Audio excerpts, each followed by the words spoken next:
नमस्कार, जय पंचपरमेश्वर चैनल में आप सभी का स्वागत है। श्री गणेशाय नमः। वैशाख महात्म्य के 9वें अध्याय का भाषा अनुवाद करती हूँ। राजा मिथिलेश ने पूछा कि जब कामदेव भस्म हो गया तो फिर उनकी उत्पत्ति कैसे हुई, यह कृपा करके कहिए।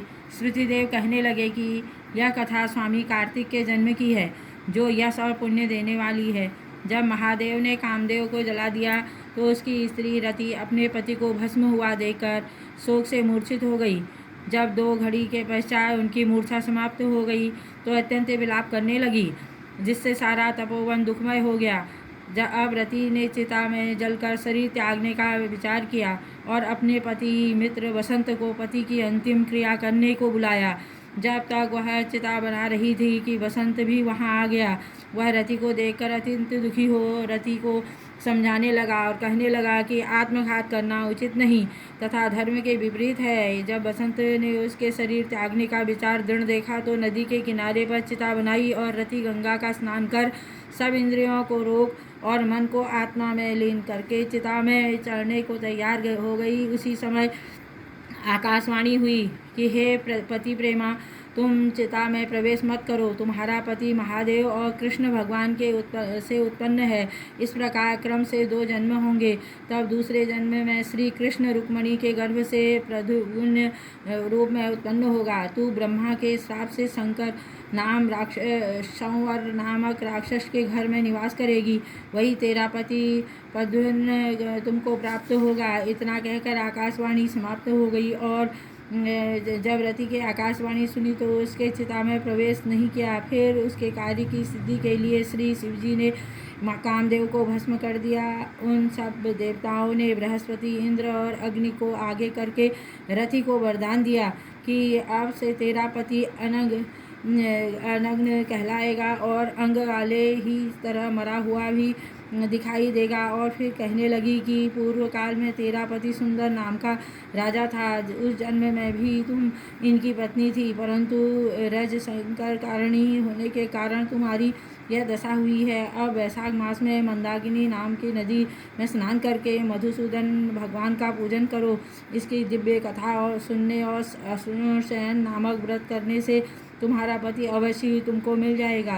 रति को इस प्रकार वरदान देकर सब देवता अपने अपने स्थान को चले गए और रति ने भी क्लेश से निवृत्त होकर मेष की संक्रांति में गंगा स्नान कर पवित्रता से अशून्य नामक शयन व्रत का धारण किया। इस व्रत के करने से उसको उसी समय कामदेव दिखाई दिया। उसने वैशाख मास में कर्तव्य धर्म नहीं किया। उसी समय इसी कारण परमात्मा के पुत्र होने पर भी अंगहीन हुआ। श्रुतिदेव कहने लगे कि जब कामदेव महादेव पार्वती के सन्मुख खड़े हुए तो अंतर्ध्यान हो गए। तो पार्वती जी खड़ी रह गई और सोचने लगी कि अब क्या किया जाए। तब उसके पति हिमांचल उन्हें अपने घर ले गए, परंतु पार्वती जी उनके पिता उनको हिमांचल घर ले गए और पार्वती जी भी शिव जी के गुणों पर इतनी मुग्ध हो गई कि उन्होंने अपने मन में निश्चय कर लिया कि शिव जी ही मेरे पति होंगे। और वह अपने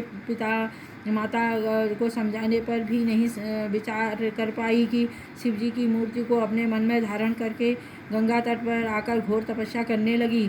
भोजन आदि छोड़कर तप करते करते बड़ी जटाएं एवं सिर पर हो गई। इस प्रकार हजारों वर्षों तक शिव जी की आराधना करती रही। एक दिन सायंकाल के समय श्री महादेव जी पार्वती जी की परीक्षा लेने के लिए ब्रह्मचारी वेश धारण कर उनकी पर्णकुटी में आकर उनकी अचल शक्ति देखकर कहने लगे कि हे भद्रे, जो तुम्हारे मन में है वरदान मांगो। तब पार्वती जी कहने लगी कि मैं यही वरदान मांगती हूँ कि आप मेरे पति हों। तथास्तु कहकर श्री शिव जी सप्तऋषियों को बुलाया और उपस्थित होने पर भी उन्हें आज्ञा दी कि तुम हिमांचल के पास जाकर विवाह का प्रस्ताव करो। 7 ब्रह्मादि ऋषि चारों तरफ प्रकाशित होते हुए आकाश मार्ग से हिमांचल के घर पहुँचे। राजा ने उनका यथोचित पूजन सत्कार किया। तब ऋषियों ने कहा कि राजा हिमांचल, तेरी कन्या पार्वती पहले दक्ष की कन्या सती थी, जिससे मैं अपने पति के यज्ञ कुंड में गिरकर अपने प्राण त्याग दिए थे। इनका पानी ग्रहण करने के योग्य सिवाय शिव के और कोई नहीं है, इसलिए तुम अपनी कन्या का विवाह शिव जी के साथ कर दो। तब हिमांचल ने कहा कि मेरी कन्या तो छाल के वस्त्र पहनकर गंगा तट पर शिव जी के साथ विवाह करने के लिए अनशन व्रत रख रही है, सो उनकी मनोकामना पूर्ण हुई है। आप महादेव को जाकर कह दो कि मैं प्रीतिपूर्वक अपनी कन्या उनको अर्पण कर चुका हूँ। आप उनको अंगीकार कीजिए। पर हिमांचल कन्या के विवाह के प्रबंध के लिए सोचने लगा। उधर सप्तऋषि ने महादेव जी के पास पहुँचे और विवाह निश्चित करके चले गए। उसके पश्चात निश्चित तिथि पर लक्ष्मी आदि सब देवियों और विष्णु आदि सब देवताओं ने विवाह महोत्सव देखने के लिए संग बारात लेकर श्री महादेव जी बैल में आरूढ़ होकर चारों ओर भूतगणों से सेवित शंख भेरी मृदंग बाजे शब्द के साथ बंदीजनों के समूह सहित ऋषिगणों को वेद ध्वनि और हिमांचल के घर में प्रवेश किया। और सुंदर शुभ मुहूर्त लग्न और शुभ ग्रहों की दृष्टि में हिमांचल ने अपनी कन्या श्री पार्वती जी का विवाह श्री महादेव जी के साथ कर दिया। महोत्सव पूर्ण होने पर श्री शिव जी अलौकिक धर्म का पालन करने लगे। संपूर्ण सिद्धि और सिद्धियों से युक्त इंद्र के भवन के समान हिमांचल के शिखर पर नंदिनी के तीर पर वन के बीच में जहाँ भौरे गूंजते हैं और पक्षी अपना सुंदर शब्द सुनाते हैं, पार्वती जी के साथ दिव्य 1000 वर्ष तक रमण करते रहे। जब श्री शिव जी पार्वती के संग नित्य रमण करते रहे परंतु गर्भ स्थित न हुई तो देवताओं को अति चिंता हुई और सब मिलकर उनके कारण को सोचने लगे कि नित्य की पार्वती के गर्भस्राव होने के कारण हमारे कार्य की सिद्धि नहीं हो रही है। फिर विचार कर अग्निदेव को बुलाया और उनको समझाया कि जिस समय महादेव जी रमण कर चुके हों तुम उनके सामने चले जाना। पार्वती मुझको देखकर लज्जा के मारे वहाँ से हट जाएगी और तुम शिव जी को अपनी बातों में लगा लेना और शिष्य समान पद का मद के प्रभाव से प्रश्न करना और समय लग जाए पर तो पार्वती जी की गर्भ स्थित हो जाए। एक अग्निदेव ने ऐसा ही किया और रमण करते हुए वहाँ पर पहुँच गए और पार्वती जी वस्त्रहीन होने के कारण लज्जा के मारे रमण छोड़कर एक तरफ हो गई। शिव जी महाराज को ऐसे समय अग्नि देवता का आना बहुत बुरा लगा और उन्होंने श्राप दिया कि मेरा वीर तुम्हारे मुख द्वारा से उदर में प्रवेश करे। तब अग्नि ने उस वीर को अपने उदर में ग्रहण कर लिया। तब 10 महीने बीत जाने के बाद उस तेज वीर को गंगा में डाल दिया गया। गंगा जी के भी उनको सहन न कर सकी और उनको सर्वतों में फेंक दिया और वहाँ पर उनके 6 भाग हो गए। तब ब्रह्मा जी ने 6 कृत्यों को भेजा। उन्होंने उन 6 भागों को जोड़ा जिसमें 6 मुख और 1 अंग ऐसी आकृति का बालक बन गया।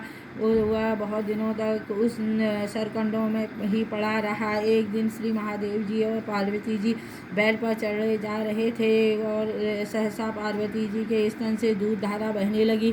तब पार्वती जी ने महादेव जी से इसका कारण पूछा तो श्री महादेव जी बोले, हे देवी, मैं इसका कारण कहता हूँ। देखो यह पास में ही तुम्हारा पुत्र पड़ा हुआ है। और फिर श्री महादेव ने पिछली सारी कथा पार्वती जी को रमन करने पर सुनाई।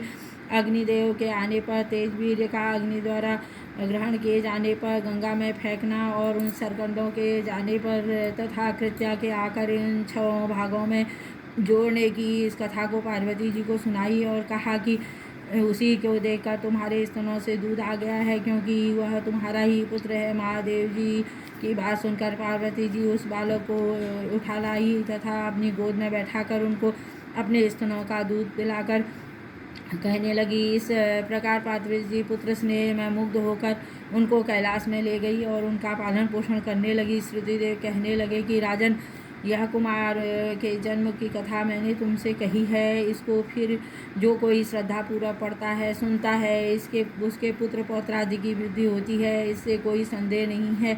जो कोई श्रद्धापूर्वक वैशाख के धर्म का श्रवण करता है उसके बराबर कोई फल नहीं है। इसलिए वैशाख मास में किए हुए सब धर्म ही संपूर्ण पापों को नाश करने वाले होते हैं। इसमें धर्म कार्य करने से स्त्रियों का वैधव्य योग हट जाता है अत्यंत पुण्य होकर संसार में सभी संपत्तियां प्राप्त होती हैं। इसके प्रभाव से बिना अंग वाला काम भाव भी अंगों वाला हो गया है। जो मनुष्य इस मास में बिना स्नान तथा बिना दान के वृथा गवाते हैं, उनके बहुत से धर्म कार्य करने पर भी दुख प्राप्त होता है। इस मास में धर्म के कार्य करना संपूर्ण धर्मों के लिए हितकारी है। इस प्रकार वैशाख महात्म्य का 9वां अध्याय तत्सत।